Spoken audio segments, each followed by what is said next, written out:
এই যে আমাদের বমি বমি ভাবটা হয়, এটা আসলে কেন হয় বলুন তো? কি যে একটা বিরক্তিকর অনুভূতি, তাই না? সাধারণত আমরা কি ভাবি যে পেটে কোনো গন্ডগোল হয়েছে, উল্টোপাল্টা কিছু একটা খেয়ে ফেলেছি হয়তো। কিন্তু গল্পটা মোটেও অতটা সোজা না। বেশিরভাগ সময় সমস্যাটা কিন্তু পেটের নয়। অবাক হলেন? আসল কলকাঠি নাড়ছে কিন্তু আমাদের মস্তিষ্ক। হ্যাঁ, ঠিকই শুনছেন। আসল কমান্ড সেন্টার হলো আমাদের ব্রেন স্টেম। ভাবুন তো, আমাদের ব্রেনের মধ্যে একটা ছোট্ট ডিটেকটিভ বসে আছে। এর নাম হলো এরিয়া পোস্ট্রিমা। ওর কাজ কি জানেন? ও হলো বডি টক্সিন স্ক্যানার।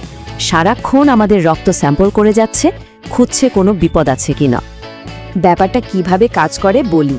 প্রথমে এই সেন্সরটা 24 ঘন্টার রক্ত স্ক্যান করছে।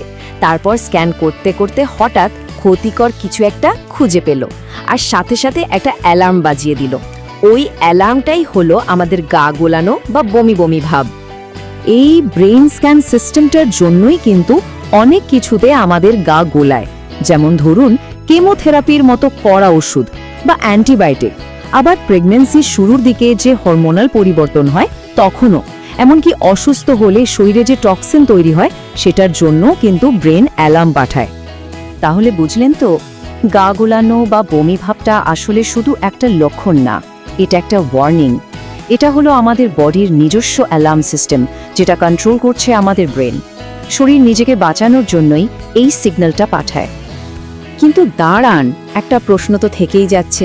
যদি ব্রেনের এই স্ক্যানারটা রক্তের মধ্যে কিছু খুঁজে পেয়ে অ্যালার্ম বাজায়, তাহলে গাড়িতে চড়লে বা নাগরদোলায় উঠলে মোশন সিকনেস কেন হয়?